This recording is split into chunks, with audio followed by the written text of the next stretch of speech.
Good afternoon. It's Friday the 27th of October 2023, just after 1 o'clock. Welcome to UK Column News. I'm your host, Mike Robinson. Joining me in the studio today is Brian Gerrish.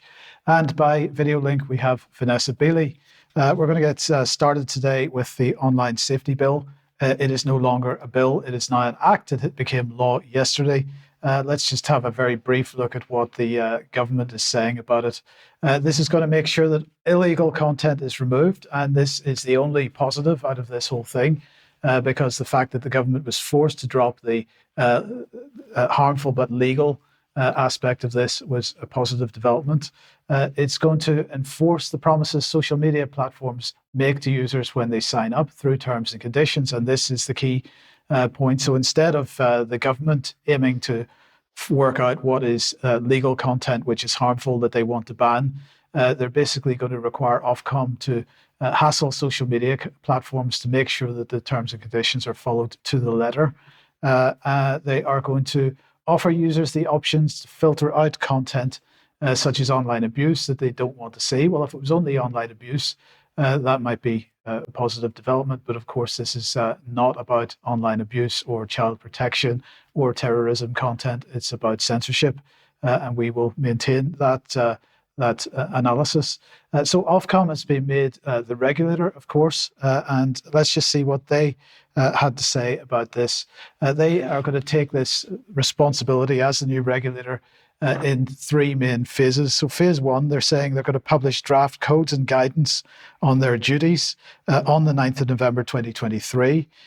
Including analysis of the cause and impacts of online harm to support services in carrying out the risk assessments, because there's a whole regulatory burden that now goes on to the various platforms. They're going to provide draft guidance on recommended processes for assessing risk.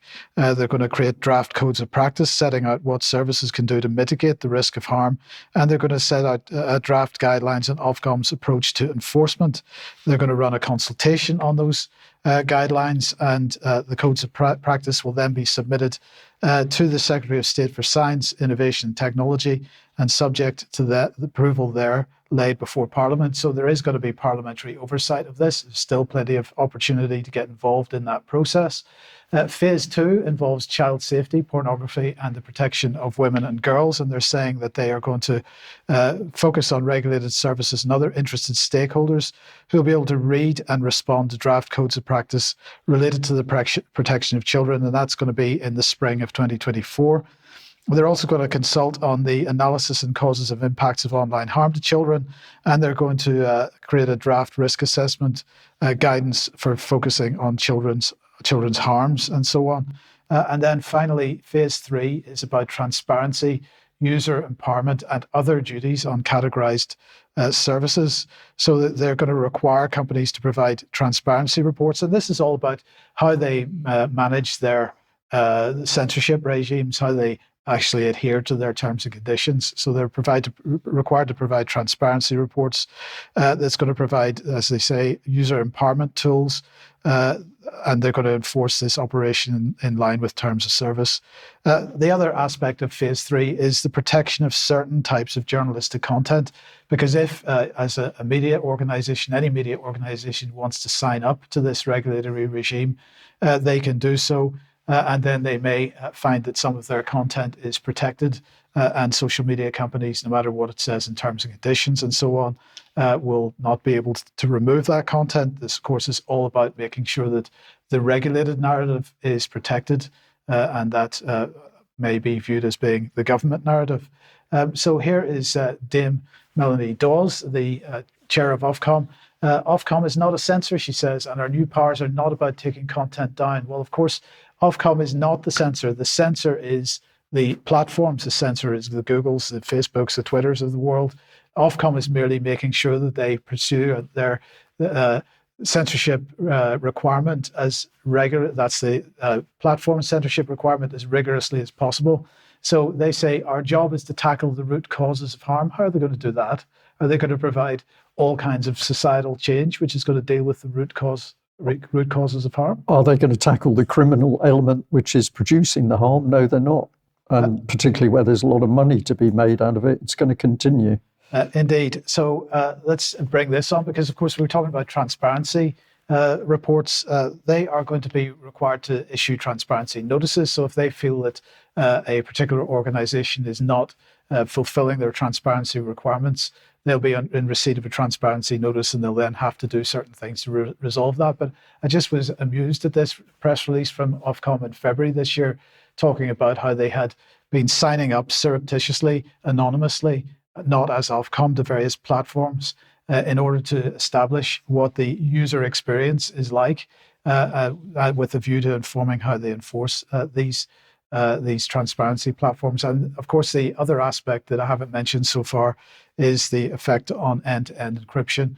And just a quick reminder that, of course, the consultation which closed in July on the revised Investigatory Powers Act notices regime, well, we haven't had a feedback from that yet, but of course this is all about various other types of notices about making sure the government can get access to encrypted chats and so on whenever the government makes a notice. But the key point, as I'll just remind everybody, is that if they have issued a notice to, say, for example, get some information about who Brian Gerrish was speaking to at a particular time and what he might have been saying, they're not allowed to inform Brian that they've been in receipt of that notice.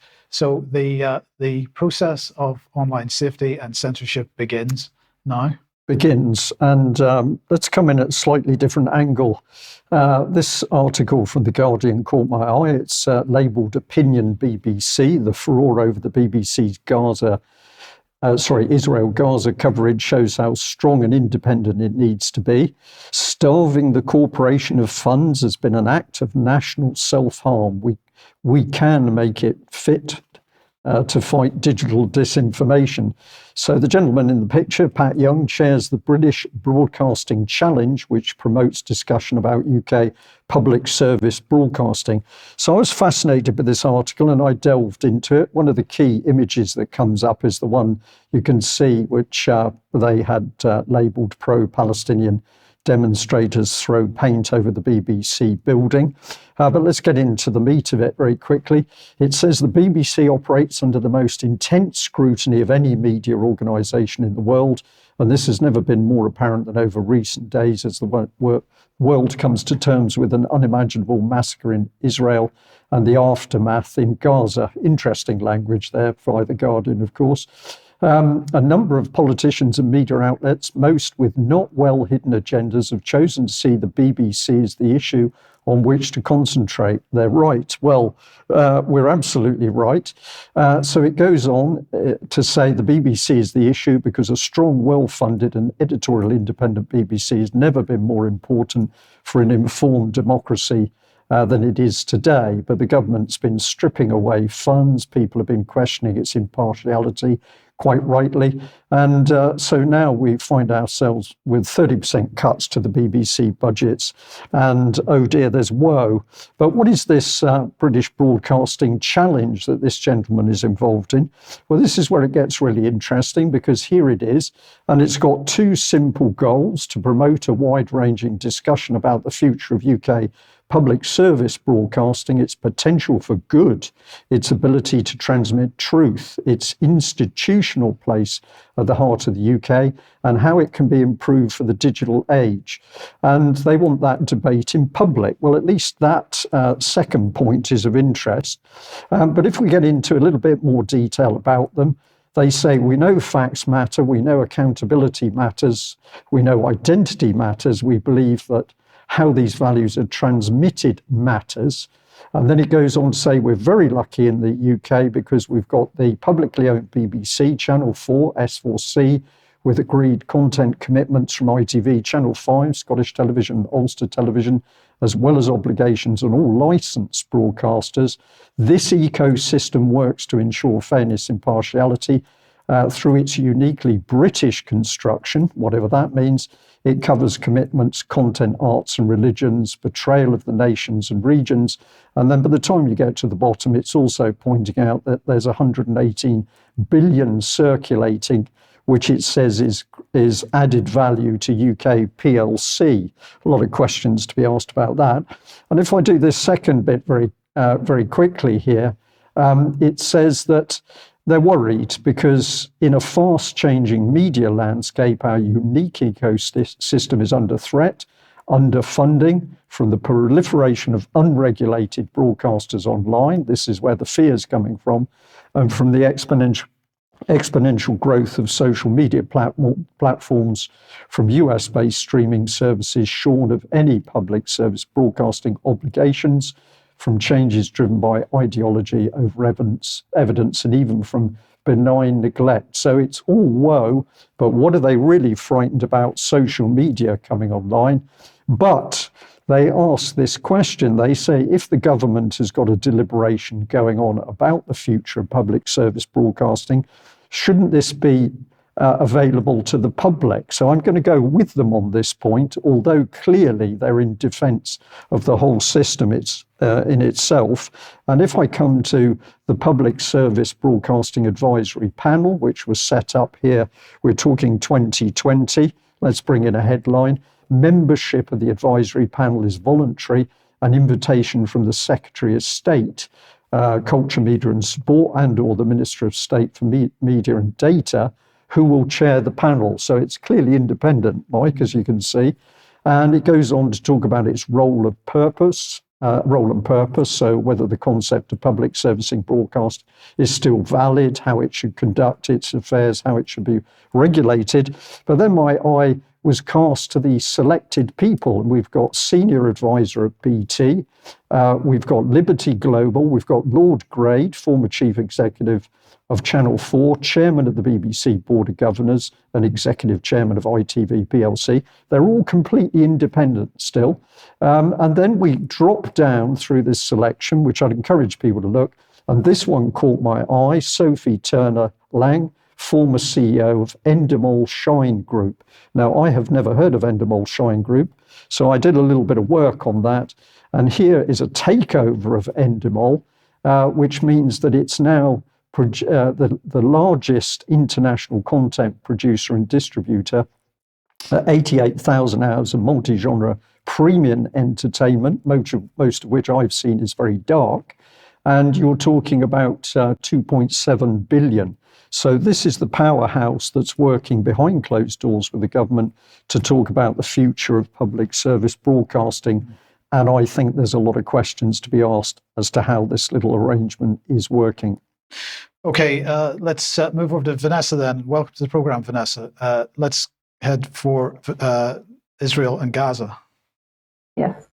So first of all, I wanted to draw attention to a statement made by President Biden in light of the soaring Gaza death toll. This is an article in The Cradle written by the News Desk, calls the deaths of innocents a price to pay. So let's see what he's actually referring to. He basically is very disparaging about the figures being put out by the health ministry in Gaza, despite the fact that traditionally Human Rights Watch, Amnesty International, UN agencies have always relied on those figures and found them to be historically very accurate. So he says, I'm sure innocents have been killed, and it's the price of waging a war. So it appears to put no responsibility on Israel for effectively the massacre that is going on inside the Gaza concentration camp. Reminds me a little bit, not totally similar context, but to Madeleine Albright, who over the death of 500,000 dead Iraqi children said that it was a very hard choice, but the price, we think the price is worth it. As I said, not entirely similar context, but it just reminded me of that.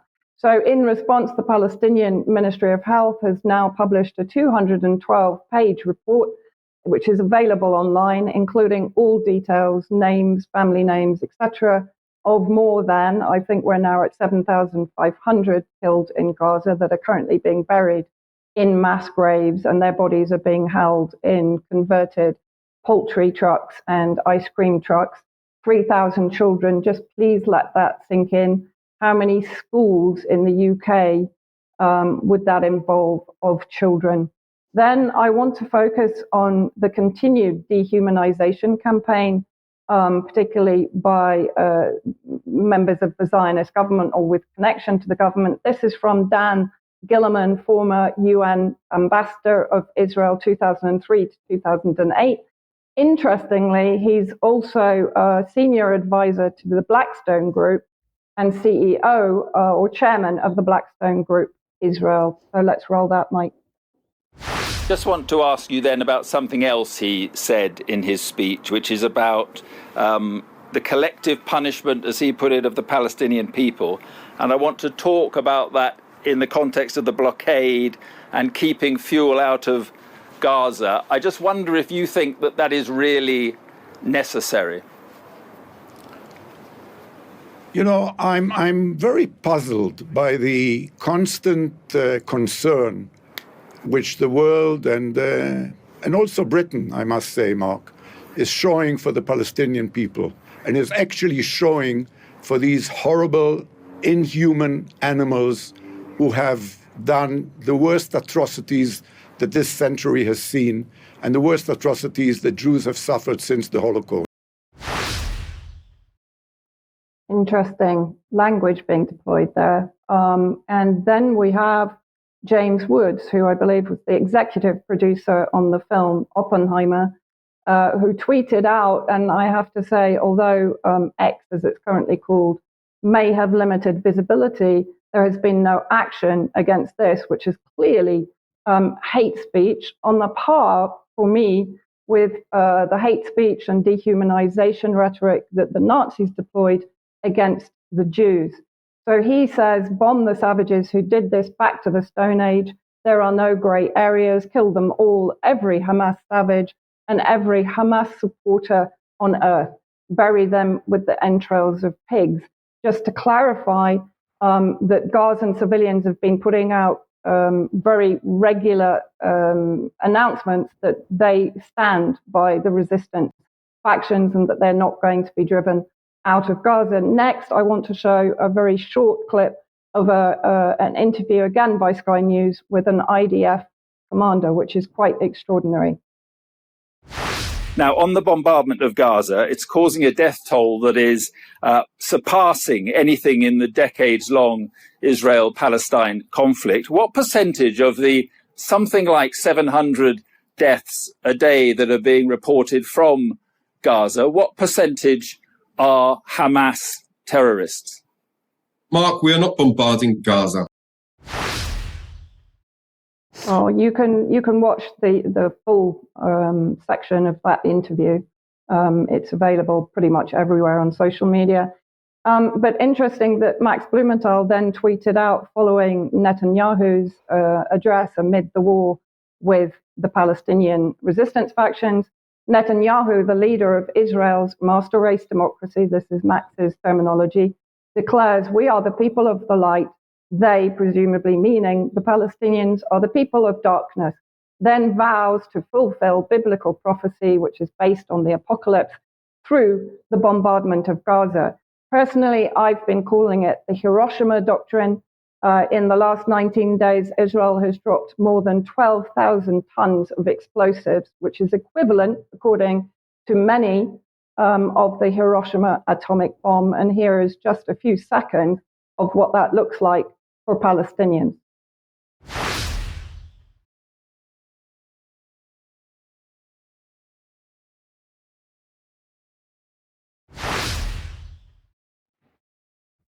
Then moving on, Israel's ambassador to the UN, Gilad Erdan, who, by the way, when he stepped up to speak at the UNGA, many diplomats walked out in protest from the meeting. So here he states, this was, I think, on the 18th of October, Israel has a right to self-defense, so we're back onto self-defense. Hamas is solely responsible for the Palestinian situation in Gaza and is committing crimes against humanity. We'll come on to that. In the wake of the Holocaust, we collectively swore never again, so we have reference to the Holocaust again. This is one of the main reasons the UN was established. Never again, dear colleagues. Of course, within 3 years of the end of the Second World War, the Zionists were carrying out another ethnic cleansing against Palestinians, which is being denied, of course, by Zionists and their supporters. And following on from this self-defense trope that is rolled out by Israeli spokespeople. I want to play this video recent by Gideon Levy, a journalist for Haaretz. He's a Jew, and here he's speaking about the Israeli state. I know many occupations which were longer than Israeli occupation, than the Israeli occupation. Some were even more brutal, even though it's getting harder and harder to be more brutal than the Israeli occupation. I don't recall one occupation in which the occupier present himself as the victim. Not only the victim, the only victim. If to quote here the late Golda Meir, she once said that we will never forgive the Arabs for forcing us to kill their children. We are the victims. We are forced to kill their children. Poor us. And as the victim and the only victim in history, again, it enables us the rights to do whatever we want, and nobody is going to tell us what to do, because we are the only victims.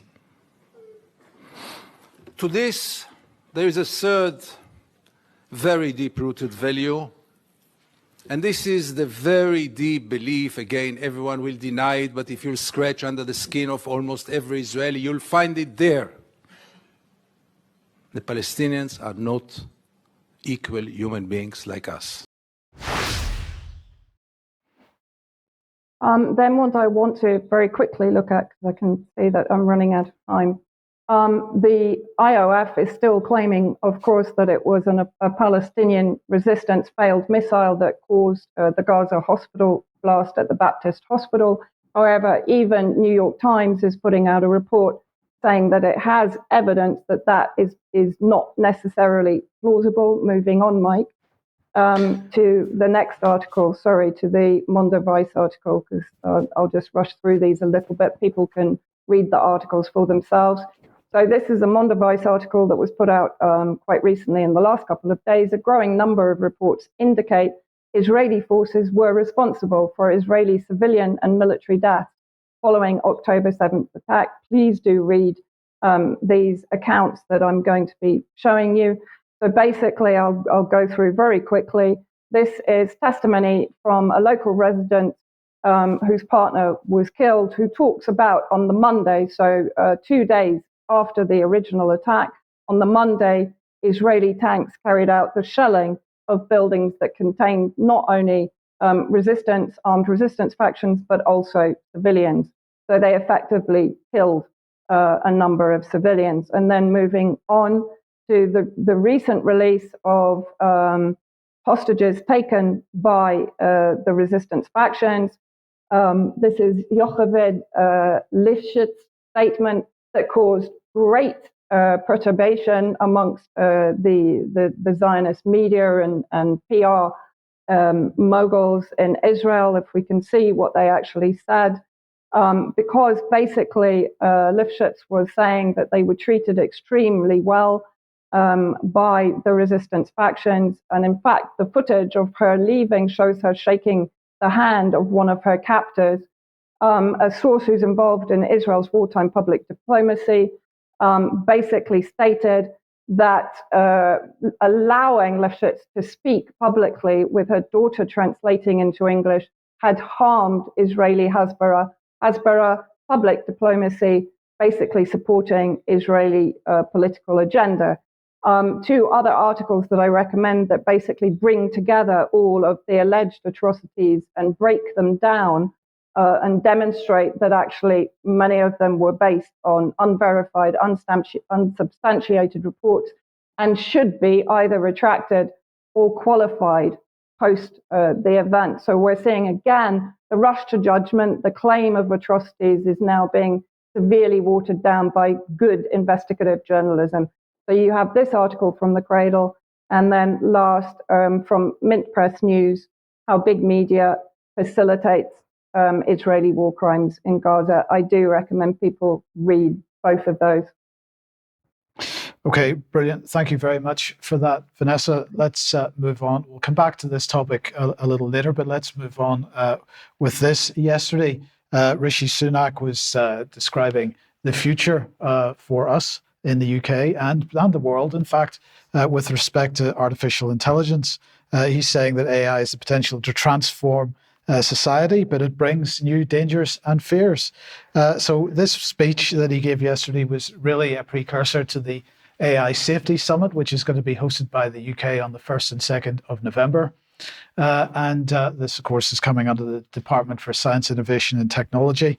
One of the key objectives of the AI Safety Summit, they say, is this is the first ever summit to discuss AI safety, is to come to a shared understanding on the emerging risks, which can then inform how nations manage them. So let's just look at some of the things that he said in his speech. The British people should have peace of mind that we're developing the most advanced protections for AI in any country in the world. So how are they going to do that? Let's have a guess. Well, they're going to do that by removing all the regulation. They're going to stop the regulation because regulation stops innovation, and therefore they've got to stop the regulation. They're just going to let people do whatever they like.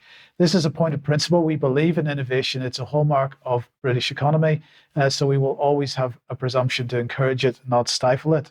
Instead, we're building world-leading capability to understand and evaluate the safety of AI models within government, because government has demonstrated, particularly in the last 2 or 3 years, how well it copes with models, of computer models, whether they described as AI or not, particularly with respect to, for example, public health. So they demonstrated how capable government is with modeling, and this is now going to be rolled out to AI. And so just to look at what they're actually doing here, they are now shutting down some of the regulatory bodies that they've already established on this. So this is the Advisory Board for the Centre of Data Ethics and Innovation. This publication has been withdrawn on the 12th of September 2023. The content is no longer current. The Centre for Data Ethics and Innovation Advisory Board closed on the 9th of September 2023. So they're taking away all the sort of oversight that was there for AI already. And then we have the Data Protection and Digital Information Bill that's currently being looked at through Parliament, or going through Parliament at the moment. And it's going to see the role of the Information Commissioner replaced with an Information Commission. So they're going to keep the name more or less the same, but the role is going to be very different, and it's going to have a lot less oversight and regulatory oversight on what's going on. So here is Professor Fraser Sampson, the Surveillance Camera Commissioner. The loss of regulation and oversight in this key area comes just as the evolution of AI-driven biometric surveillance makes it more important than ever. But don't worry, this is going to be the safest place on earth for... Not. Yes. Or not. Okay, if you like what the UK Column is doing, you'd like to support us, please head over to community.ukcolumn.org. Join us there, become a member. This is how we exist, and your help very much appreciated. You could pick something up on the UK Column shop, and well, it's nearly coming to Christmas again, and so the gift cards are available if you would like to grab one. For anybody waiting for an MHRA t-shirt, those will be with us on Monday, so they'll be shipped out next week. You shouldn't have to wait for very much longer. We just add to that, Mike, it is this tremendous support by our subscribers and people who donate to the column that have allowed us to start to expand what we're doing. We want more content. We want more people presenting. We want more investigation. And all of this is possible with your support. And ultimately, if you can bring in more subscribers, this makes everything possible. So, yeah. Yep, but you can also help by sharing material. So ukcolumn.org, especially ukcolumnextracts.co.uk.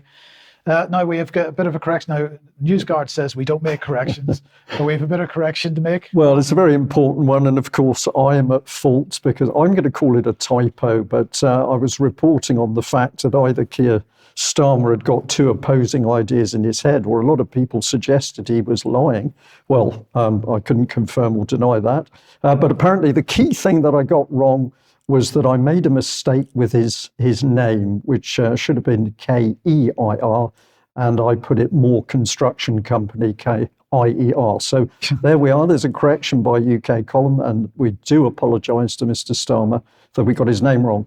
Now, on much more important issues, we would like to thank a viewer who pointed this Telegraph headline out to us. Care home residents left to starve in pandemic. The COVID inquiry is told. Scottish bereavement groups give evidence about how their loved ones were neglected. Now, of course, this is behind the Telegraph's paywall, but this is the caption. Care home residents may have been neglected and left to starve during the pandemic. Lawyers representing bereaved relatives have told Scotland's COVID inquiry. We hope to have a lot more information for viewers about this, and stay posted, because what a horrific time that was when we allowed our elderly relatives to suffer under the brutality of lockdown. Now, if you think that's bad enough, let's have a little look at how the police are operating in UK in 2023. And another big thank you to a viewer who pointed this clip out to us.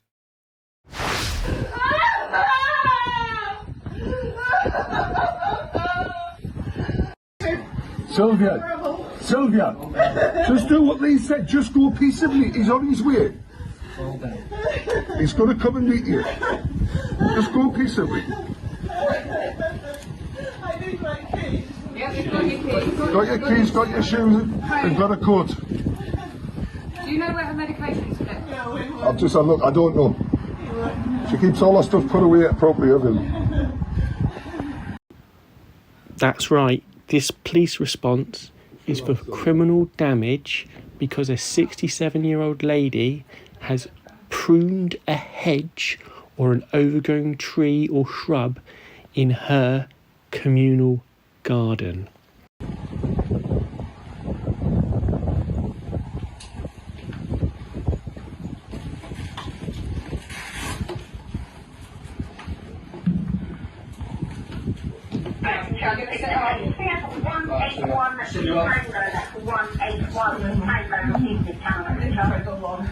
I'll get you some water. Yeah. All covered. You alright, buddy? I'm fine. Yeah? I'm fine. Are you? Yeah, oh, been better days. You just made an illegal arrest there. Oh, I didn't. You did, you did. You did, because she got a letter from the landlord saying she's got access to the garden. It's a communal garden, and she can move twigs, yeah? Well done. So, what's your badge number? You're bullies, you're fascists, yeah? There's not crime going on like rape, murder. You're going to be held accountable for this. Yeah, you can wave all you like. Illegal arrest, mate. Illegal arrest. Well done. Your mother must be proud of you. Right, here are some stills from the original Facebook post. You can pause and read if you'd like, but what I would suggest is go in the description, hit the link, and go to the original Facebook post and show support to Ria and Sylvia that way. Long story short. So there we are, an extremely poignant bit of film, but what does it really show? The disgraceful state of Britain's police at the moment. Of course, the male taking control of the situation has got to be that powerfully built man, because an old lady is on the floor and she's been cutting twigs. The brutality of it, the callousness of it, absolutely no engagement with that elderly lady at all. She's carted off. This is the state of UK in 2023. We are standing on the international platform to lecture other countries as to how they should be conducting their society. It is appalling, and the police need to be held to account over this. Okay, let's move back to the Middle East, well, at least the United Nations Security Council. Now, we were talking about on Wednesday about the recent efforts to call for a ceasefire through the Security Council, which failed because of a veto from the United States. Two more attempts have been made at this in the last couple of days, both on Wednesday. One was from the US, a draft resolution from them, and also one from Russia and the UAE from Russia, I believe. But anyway, both votes were failed. And I'm going to start here with Vanessa sort of showing a little bit of the clip from this, a little bit of the speech from this. But I just wanted to show the comments from the Israeli permanent representative Gilad Erdan on, or at least a couple of them, on this. Let's have a listen. You would feel that there is a blatant double standard and that the international community is blind to your agony and that the Council isn't taking even the most basic steps that anyone with a slight moral compass should take. This is precisely how the state of Israel feels right now. Those who have voted against the US-led resolution have shown the world that this Council is incapable of doing the most basic task of condemning ISIS-like terrorists and cannot confirm the right to self-defense of the victim of these heinous crimes. Hamas has perpetrated the most barbaric massacre of Jews since the Holocaust. Hamas is solely responsible for the Palestinians' situation in Gaza. Hamas is committing crimes against humanity.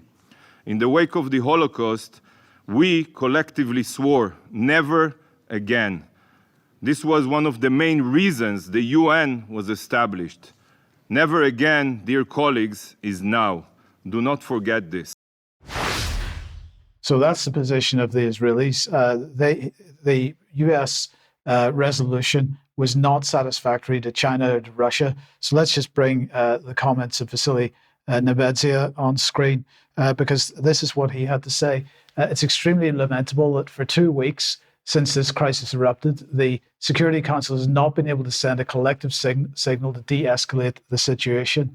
The bloodshed is ongoing. The number of civilian casualties is now in the thousands and millions are displaced. I urge a hard think about these shocking figures. He said national and narrow self-centered ideological and political interests prevailed over the aim of stopping a humanitarian disaster. The Russians' main complaint about the US-led draft resolution was that, once again, it's requiring or acknowledging or claiming that Israel has a right of self-defense. It's extremely one-sided as far as they're concerned, and they weren't prepared to accept that basically that the draft resolution went far enough with respect to a ceasefire. The Chinese had this to say: we used our veto based on facts, based on law, based on conscience, based on justice.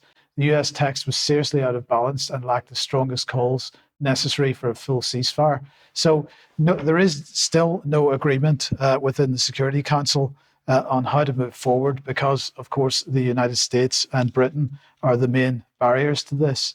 As far as I can see, they are not prepared to call for a ceasefire, and that is the problem. No, because we don't want peace. We don't want to stop people being killed. We want to continue the violence, continue the profits, continue the building of the power base. This is why there's no effort to stop the fighting in Ukraine either. It's obvious what's actually going on in UK and on the international platform.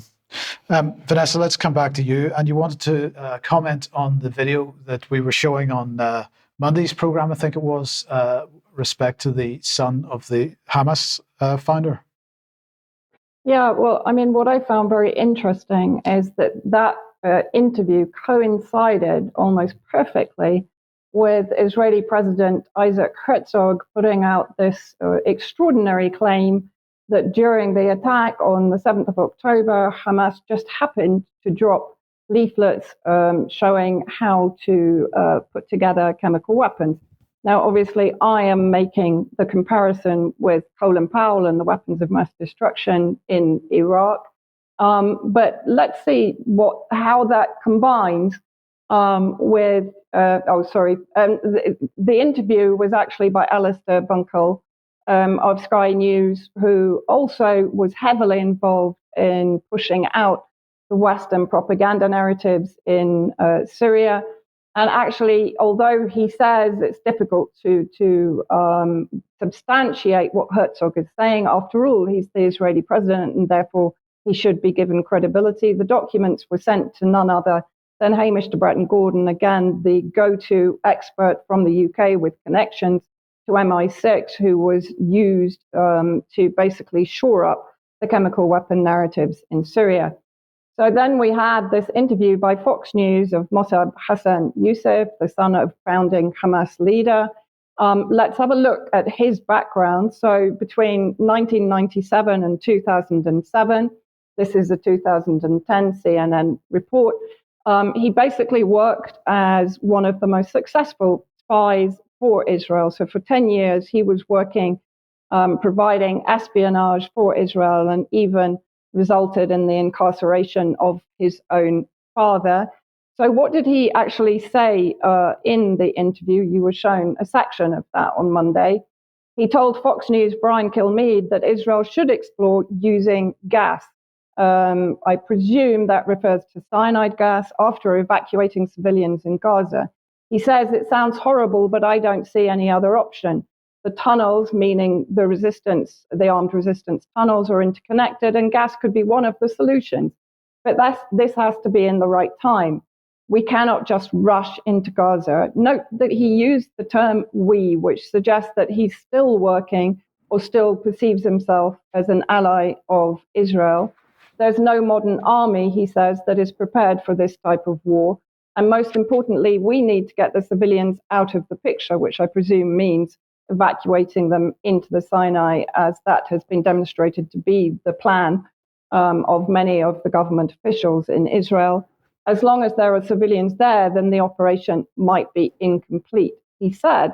Now, I tweeted this out and I suggested that this could potentially lead to a false flag. We have a very familiar claim that chemical weapons are being used by Al-Qaeda. I find that doubly interesting because Israel is known, it's documented, that they supported, they funded, they armed, and they provided hospital treatment for Al-Qaeda in Syria. And yet here suddenly we have claims that Al-Qaeda did have access to chemical weapon manufacturing ingredients, which has not really been fully admitted before, particularly by Western officials who've been promulgating the Syrian government chemical weapon attack use narrative.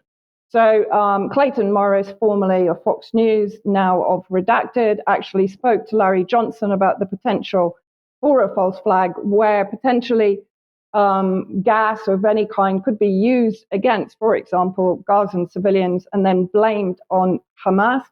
A few days later, an article came out in Middle East Eye, which again has the headline, Israel-Palestine War. Israel plans to flood Hamas tunnels with nerve gas, source says. So let's see what that source says. Palestinian groups expect Israel to flood Hamas tunnels with a type of nerve gas or chemical weapon under the surveillance of U.S. Delta Force commandos as part of a surprise attack on the Gaza Strip. Israel and the U.S. hope to achieve the element of surprise in order to penetrate Hamas tunnels, rescue an estimated 220 hostages, and kill thousands of soldiers. Now, I do have to mention that there are notifications circulating, particularly on Telegram channels, that 50 civilians among those hostages have been killed by the Israeli bombing on Gaza. And I just want to finish, if there is no false flag in Gaza itself, I would also rather predict that there may well be a false flag in the US, in Germany, in France, or even in the UK that could escalate the conflict and would be blamed, and by an attack, I mean a chemical attack, and that could be blamed on Hamas. Now, that is speculation, but I would like to put it out there as a prediction. Okay, Vanessa, thank you very much for that. Well, I'm going to jump back to the BBC, and I was extremely interested in this little article that was up sort of 24 hours ago. So the caption was, "My family in Gaza, solo vigil sparks protests." And it's a story about what was going on in a particular location in Israel. I was first of all interested to see who had produced it, because this is quite an emotive report, and I just wanted to know a little bit more about the journalist. So 2 names there were at the bottom. And if I bring in the first one, Giddy Kleiman, this person has been a staff producer at the BBC for 15 years, so they're extremely experienced. Education, the Reichman University, I wasn't familiar with that, so I thought I would just check that one there.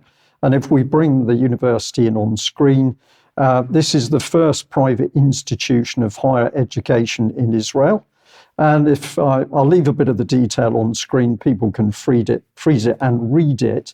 But the important thing is it says it's unique in its educational methods, which are based on interdisciplinary approach and the teaching of information technology and global markets. It combines theory with real-world experience and provides its students with proficiencies.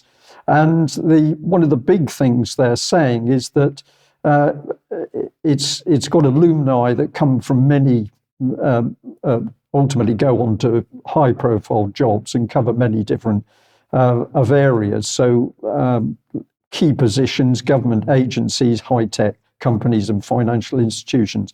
And my simple point is that this journalist obviously should know a lot about Israel and what's going on and has access to high-profile people. That's my simple point. But when I looked at the second individual, I was intrigued to find this. Now, this is Camera UK, formerly UK Media Watch and BBC Watch. And I'm going to say largely, in my experience, this has been a pro-Israel a group which has been looking at how the BBC reports things. So I was very interested to find the BBC's journalist linked with a critical article by this, which says BBC film on Lod promotes inaccuracies and raises questions. And if we get into it, these are some of the things that Camera UK has picked up. Now, I'm taking these at face value, but my point is that we have other people looking at how the BBC reports, and I'm going to ask some questions at the end. So let's do these points very quickly. Viewers are told that Lod is one of Israel's few mixed cities where Jewish and Arab Israelis live side by side. It then says, the criticism says, in order to come up with that misleading portrayal, the journalist had to ignore other places, including Jerusalem, Haifa, Akko, Ramleh, Yafro, and others. And also it says that the BBC mentioned the women, they're mentioned in the video as mothers of three and residents of Lod, but viewers are not informed that the one lady in particular is a former member of Lod City Council and an activist in the Hadash party and a relative of the Lod resident Musa Hanuza, who was shot dead on the first night of unrest in the city. So we're taking these at face values, but this is very interesting analysis. And okay, that's just highlighting those 2 points that I've covered. Now, if we go and have a look at Hadash here, and we've just chosen something simple, Wikipedia. Hadash is a left-wing party that supports a socialist economy and workers' rights. It emphasizes Jewish-Arab cooperation, and its leaders were amongst the first to support a two-state solution. The top also says that this is a far-left political coalition in Israel formed by the Israeli Communist Party and other leftist groups. So the criticism is that the BBC puts a woman forward without giving you background, which shows that actually she's highly politically active, whether you think that's good or bad. So essentially inaccurate, misleading reporting. But it goes on in the article, they talk about the curfew, which is imposed is just for Arabs. But according to the criticism by Camera UK, the 8 p.m. to 4 a.m. curfew imposed by the police on May the 12th, this is a historical article, did not apply only to Arabs, and yet the BBC allowed that disinformation to stand. And if we just pop on through here, they eventually highlight a part of the film clip that's with this article, and it says BBC audiences are not informed that Hadalah is a partisan political NGO with a long record of anti-Israel activity. And the key point here is that the BBC is being disingenuous with both sides of a very highly volatile situation in Israel. And here we've got a pro-Israeli organization criticizing the BBC for the fact the BBC is not telling the truth. And I'm going to ask our audience today, is this just a failure of the BBC, or is the agenda of the BBC to help create the friction and have both sides at each other's throats? Remember that in Syria, BBC Charity, BBC Media Action was happy to state that they worked with opposition leaders in order to help their objective in challenging the president himself. So I'll leave readers with that analysis, but I find it fascinating that a pro-Israeli organization is now saying the same things that we are, which is the BBC is simply not telling the truth. Okay, let's look at this. This is David Sachs pushing out. Well, this was a Twitter space with Elon Musk. Where is Israel-Hamas war heading? Could this lead to World War III? And this, some of the things that Musk said in this interview were picked up by various media organizations. His fortune, Elon Musk fears the West is foolishly sleepwalking our way into World War III and calls for an immediate ceasefire in Ukraine. This is TASS, so it got to Russia as well. Musk sees the world sleepwalking its way into another world war. So let's just have a look at some of the things he said.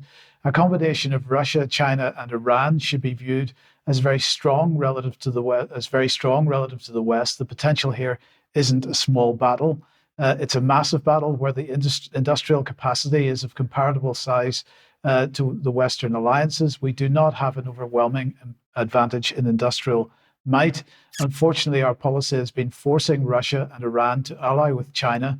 It's been forcing them. What choice have we given them? So, first of all, he's recognizing that actually this isn't about sleepwalking into a conflict. This is being engineered. And so while the general public might be sleepwalking in by not pushing back on what our governments are doing, governments are very, very clear. They are using policy decisions to force a reaction from other countries. And inevitably, two major blocks are being created here. And so Russia has the raw materials, China has the industrial capacity, frankly, a perfect match from a war standpoint. So we need to stop doing that. Well, I think this is what we at the UK column been pointing out for a very long time. If we look at what the UK has been doing over the last couple of decades, but recently in the last 10 years in particular, if we think about Integrity Initiative, the absolutely rampant media disinformation about Russia in particular over the last 10 years. And it continues. This is just from today. The Mail banging the war drums again. Putin is trying to form a new axis of terror against the West. Experts fear as Russian despots invite Hamas and Iranian leaders to Moscow.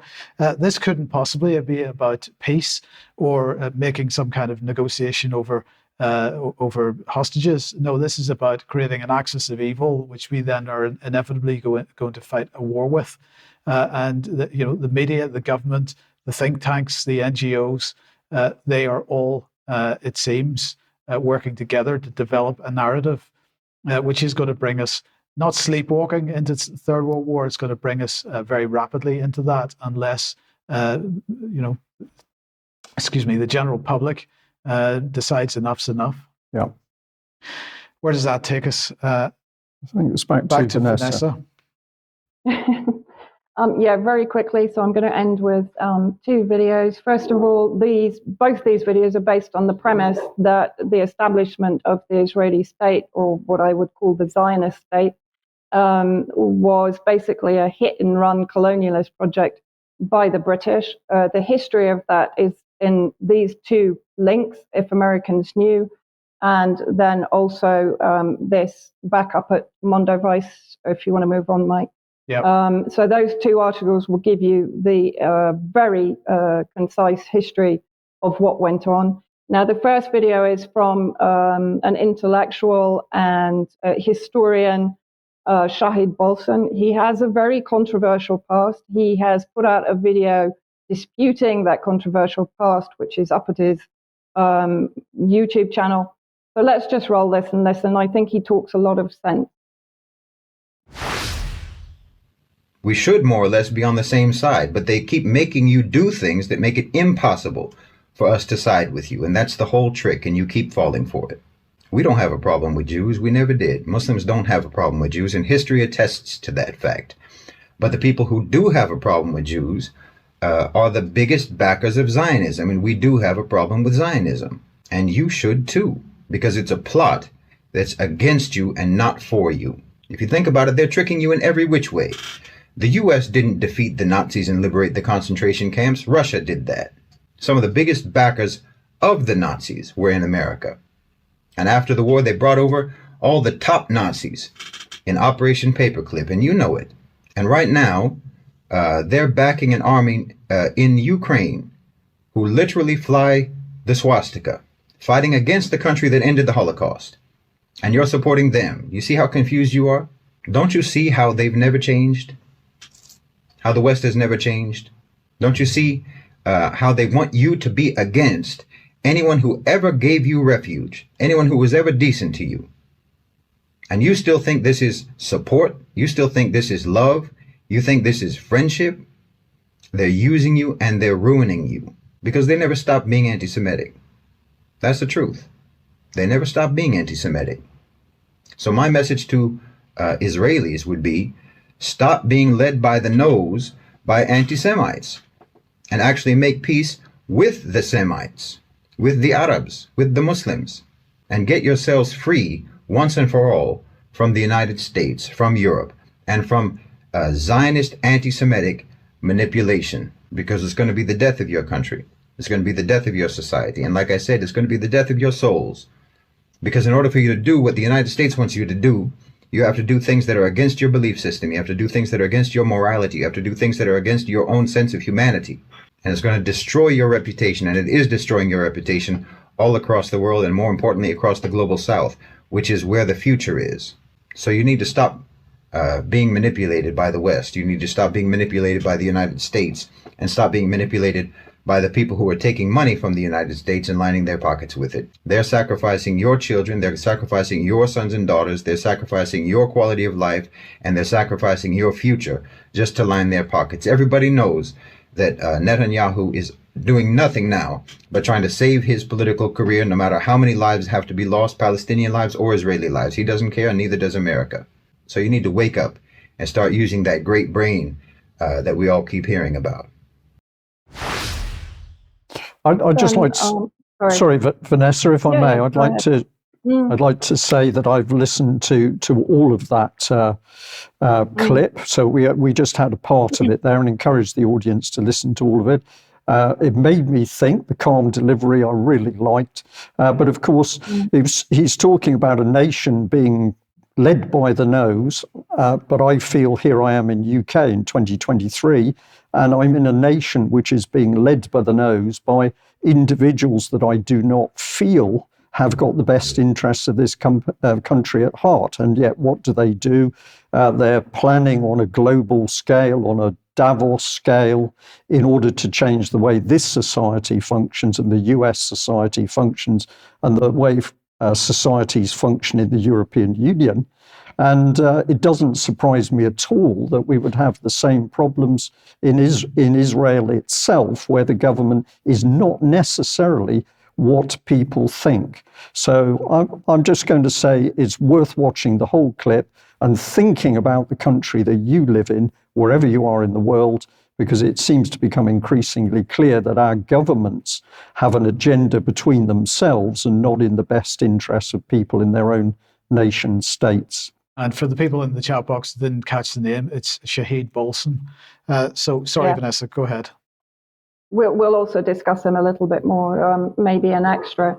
But I think it's worth pointing out that documentation shows that, for example, in the late 1890s, after the inception of Zionism, most Jews and Jewish leaders at that time dismissed Zionism as the latest anti-Semitic cult. Very important. So the last video is Rabbi Yisrael Feldman. You can follow him on Twitter, Torah Judaism, Jews United Against Zionism. This is a relatively short clip, but you can watch the whole thing on Twitter. The Zionists do not represent the Jewish people and certainly not speak in the name of the Holy Torah. The very name Israel was stolen by them.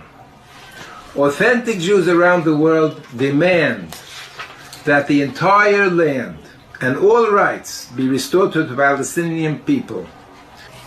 As Jews, we say that our people will be more safe and our religion more respected under Arabs who believe in God and fear Him than under these heretics, Jews only by birth, who make war against Judaism and humanity. We pray for the speedy and peaceful dismantlement of the State of Israel and for the time when Palestinians and Jews will once again live side by side in peace and harmony.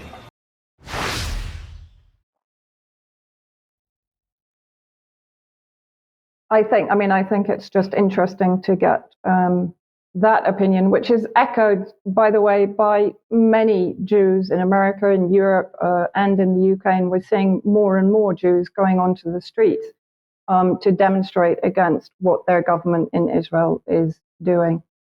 Yes. Okay, Vanessa, thank you very much for that. I'll just say back to our audience today that the views that have been put across, we're pleased to put across because we think they're important issues which we need to talk about. We also know that there are individuals who wish to put across comment from an Israel perspective, and that is only right. And within UK Column ourselves, we are covering as much as we can of this tremendously emotive situation. So today is Friday. Monday will be another UK Column News where we'll be looking at other aspects of what's happening. But nobody should be in any doubt that the position of the UK Column is that we want this horrific violence to stop, whether it's in Gaza, whether it's in Israel, whether it's in Ukraine. And we believe that it's going to take a lot of effort by a great many people in many nations to call their own governments to account to stop this violence. And we'll leave you with that thought on this Friday afternoon. But thank you very much for joining us. We'll be back at the same time on Monday. We'll be back for Extra before We that. will be back for Extra as well. So if you're a subscriber, join us then. Bye-bye. Bye-bye.